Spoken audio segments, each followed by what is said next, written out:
காட்சிகளால் உண்டாகும் தோஷத்திற்கு பரிகாரம் வேண்டுமா? முன்னோர் சாபம் நிவர்த்தியாக வேண்டுமா? உங்களின் 7 தலைமுறைக்கும் புண்ணியம் சேர்க்க வேண்டுமா? நீங்கள் செய்ய வேண்டியது அன்னதானம் மட்டுமே. கடந்த 4 ஆண்டுகளாக தினமும் மதுரையில் 300 வறியோரின் வயிற்று பசியை ஆற்றி வருகிறது மதுரையின் அட்சய பாத்திரம் ட்ரஸ்ட். நீங்களும் உதவ அன்பு வேண்டுகோள். மேலும் தொடர்பிற்கு நெல்லை பாலு, நிறுவனர் 9442630815. காஞ்சி பெரியவர் மகிமையை சொல்லும் சம்பவங்களோடு மதுரை அனுஷத்தின் அனுகிரகம் நிறுவனர் நெல்லை பாலு அவர்கள் தொகுத்து வழங்கும் ஸ்ரீ மகா பெரியவா மகிமை சிறப்பு தொகுப்பு. ஹரஹர சங்கர, ஜெய ஜெய சங்கர, காஞ்சி சங்கர, காமகோடி சங்கர. எல்லாமல்ல நம் ஜெகத்குருவின் திருவருளால் இந்த நாள் இனிய நாளாக அமைய அன்பு பிரார்த்தனைகள். காஞ்சி மாமுனி ஒருமுறை சிவஸ்தானத்தில் இருந்தபோது, காஞ்சிபுரத்தில் இருந்தபோது நிறைய பேர்கள் எப்போ பார்த்தாலும் மடத்தில் மகாபரிவாளை தரிசிக்க வருகிற பக்தருடைய குழு தினந்தோறும் அதிகாலையிலே பெரிவாள் அவருடைய இடத்திலிருந்து வெளியே வரமாட்டாரா, ஆசீர்வாதம் கொடுக்க மாட்டாரா, நம்மிடத்திலே ஒரு சில வார்த்தைகள் பேச மாட்டாரா என்று ஏங்குகிற பெருமக்கள் ஏராளம். உலகம் முழுக்க இருந்து பக்தர்கள் வருவார்கள் காஞ்சிபுரத்திற்கு வந்து. அந்த இடத்திலே காஞ்சிபுரம் அங்கே வந்து பெரிவா மடத்திற்கு வந்து போய் பெரிவா சில நேரம் ஓரிக்கையில் இருப்பார், தேனம்பாக்கத்தில் இருப்பார், சில நேரம் அப்படியே காமாட்சி அம்மன் கோவிலுடைய குளக்கரையில் இருப்பார், ஏகாம்பரநாதர் குளக்கரையில் இருப்பார். சித்தம்போக்கு சிவம்போக்கு என்பது போல பெரிவா அப்படியே போய்கொண்டே இருப்பார். முன்னாலாம் அவரை ஒரு இதிலே வைத்து எடுத்து கொண்டு போனார்கள், அவரை தூக்கி கொண்டு போனார்கள்.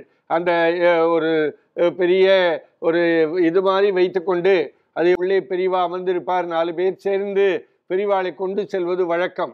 ஒரு முறை காஞ்சிபுரத்திலே கூட ஒரு முறை முற்றும் திறந்த முனிவருக்கு இது தேவையா என்று சொன்ன மாத்திரத்தில் அன்றைக்கிருந்து அந்த செல்வது கூட தவிர்த்து விட்டு நடந்தே இந்தியா முழுக்க போனார். நமக்கு தெரியும், பாம்பே மட்டும் அவர் செல்லவில்லை. ஏனென்றால் சந்நியாசி கடல் தாண்டி செல்லக்கூடாது என்ற சந்நியாச தர்மத்தை மீறாமல் இதுவரை புனே வரை சென்றவர் கூட பாம்பே செல்லவில்லை. அப்படிப்பட்ட சிவஸ்தானத்திலே ஒரு முறை மகாபரிவா இருந்தபொழுது ஒரு பெரிய குழு வருகிறது.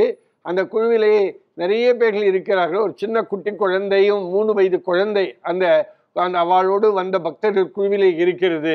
பெரியவா அப்படியே எல்லாருக்கும் ஏதோ கொடுக்கிறார். அந்த குழந்தைய பார்த்து கொண்டே இருந்தது. ஒருவேளை குழந்தை பழத்தை கேட்கறதோ நினைச்சு அந்த ஆரஞ்சு தாத்துக்குடியே ஆப்பிளை எடுத்து குழந்தை இடத்திலே கொடு என்று சொல்லி தூக்கி கொடுக்கிறார். அதையும் வாங்கி கொண்டு முறைத்து பார்த்துதான் பெரியவாளை பார்த்து அது கேட்டுதான் அந்த குட்டி குழந்தை ஏன் கொலு வைக்கல, அது நவராத்திரி நேரம், ஏன் கொலு வைக்கல அப்படின்னு கேட்ட உடனே பெரியவாளுக்கு தூக்கி வாரி போட்டுட்டான்.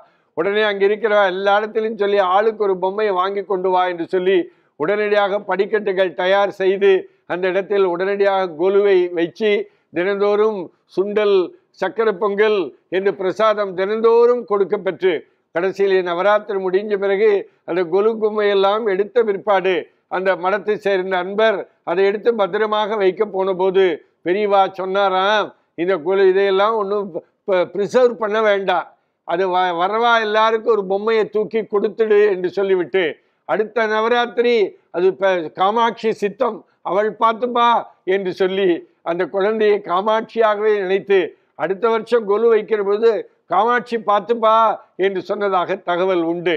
ஏனென்றால் இப்படிப்பட்ட ஒரு அற்புதமான சன்னியாசியை நாம் இன்றைக்கு பெற்றிருக்கிறோம். ஒரு செயலை நான் செய்கிறேன் என்கிற மமதை எண்ணம் போய்விட்டால் அதுவே நாம் பகவானுக்கு செலுத்துகிற நமஸ்காரம் தான் என்று வருபவரிடத்தெல்லாம் சொல்லுகிற மிகப்பெரிய ஞானியாக இன்று பெரியவா விளங்கி கொண்டிருக்கிறார். ஹரஹர சங்கர, ஜெய ஜெய சங்கர, காஞ்சி சங்கர, காமகோடி சங்கர. எல்லாம் வல்ல நம் ஜெகத்குருவின் திருவருளால் இந்த நாள் இனிய நாளாக அமைய அன்பு பிரார்த்தனைகள். ராம் ராம். ஓம் ஸ்ரீ மகா பெரிவா திருவடிகளே சரணம்.